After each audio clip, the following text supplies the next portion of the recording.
Hello everyone, welcome to BTT International and National Legal News. I'm Prabjot. Hi, I'm Panita. Today we will bring you the most recent legislative changes and updates in the legal sphere. Let's start with this week's international and national legal news headlines. This week's international legal news headlines. International Criminal Court seeks arrest warrant for Israel Prime Minister and other officials related to war crimes. Julian Assange granted leave to appeal against extradition to US. Climate change litigation in Italy, first such judgment from the Court of Rome. Google settles US $5 billion privacy lawsuit over tracking people using incognito mode. This week's national legal news headlines. Australian university students camping out in support of Gaza. Controversial new curfew laws have passed Northern Territory Parliament. Premier unite in call for social media bans for kids. International Criminal Court seeks arrest warrant for Israel Prime Minister and other officials related to war crimes. The ICC prosecutor has applied for arrest warrants for Israel Prime Minister Benjamin Netanyahu, Defense Minister Yoav Gallant and Hamas leader Sinwar. They are charged with war crimes and crimes against humanity with the October 7 attacks on Israel and subsequent war crimes in Gaza. This decision is the first step in a process that could lead to a lengthy trial. ICC Chief Prosecutor Karim Khan emphasized the need to apply international law and laws of armed conflict to all parties regardless of their status. Julian Assange granted leave to appeal against extradition to the US. London's High Court has granted Julian Assange's request to appeal his extradition to the United States, where he faces 18 criminal charges. Assange's legal team argued he would be prejudiced in a US trial due to his Australian nationality. As a result, he will remain in Belmarsh prison until the appeal is heard, with no date set. Assange's lawyer contend he would face discrimination in the US judicial system. Although the court allowed the appeal on the grounds of potential prejudice, it denied another unspecified ground. During the hearing, US assurances included that Assange could rely on the First Amendment and that he wouldn't face prejudice due to the nationality or the death penalty. However, Assange's lawyer deemed these assurances inadequate. The charges against Assange stem from the 2010 WikiLeaks publications revealing US military misconduct. Climate change litigation in Italy, the first judgment from the Court of Rome. The landscape of international legal news is increasingly shaped by the surge in climate change court cases worldwide.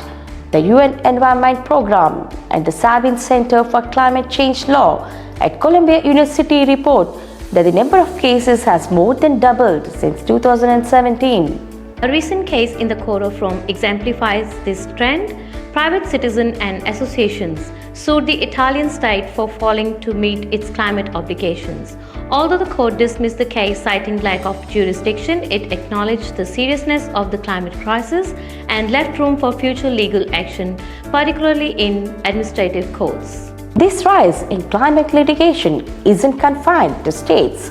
Corporations are also increasingly facing legal scrutiny. The Court of Rome's decision highlights the growing reality of climate change litigation globally and urges corporations to proactively address environmental risks to mitigate legal, economic, and reputational consequences. Google settles $5 billion privacy lawsuits over tracking people using incognito mode. Google has agreed to settle a massive $5 billion privacy lawsuit. The case filed in 2020 alleged that Google was spying on people even when they use the incognito mode in Chrome and similar private modes in other browsers. Despite being in incognito mode, Google's advertising technologies and other tracking methods continued to log details of user sites visits and activities. Claimed this resulted in an unaccountable trove of information about users who thought their privacy was protected. Now, national news. Australian university students are camping out in support of Gaza. Here's what you need to know. Following worldwide student protests regarding the ongoing Gaza war, where over 35,000 civilians have been killed, according to the Gaza Ministry of Health, students across Australia have also set up protests and encampments at various universities. Controversial new curfew laws have passed Northern Territory Parliament. Here's what you need to know. New laws that will allow the Northern Territories Police Commissioner to declare snap curfews have passed the NT Parliament. Legal and civil rights organizations have condemned the Labour government's new curfew laws introduced following a controversial snap curfew in Mbatwa, Alice Springs last month due to unrest. Chief Minister Eva Lawler deemed the 3-week curfew, which banned minors from being outside past 6 p.m., a success. However, advocates argue it would disproportionately target First Nations youth. The Premiers unite in a call for social media bans for kids. The premiers of New South Wales, Queensland and Victoria support raising the minimum age for social media access from 13 to 16 amid concerns over the harmful effects of platforms like Facebook, Instagram and TikTok on young people. South Australia's Premier is exploring a ban on social media for children under 14 and requiring parental consent for those aged 14 and 15.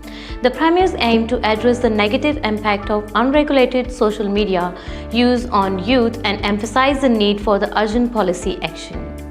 That concludes the latest legal updates. Thank you. Thank you for joining us on BTT News channel for our coverage of today's legal updates. Stay informed and stay tuned for more developments.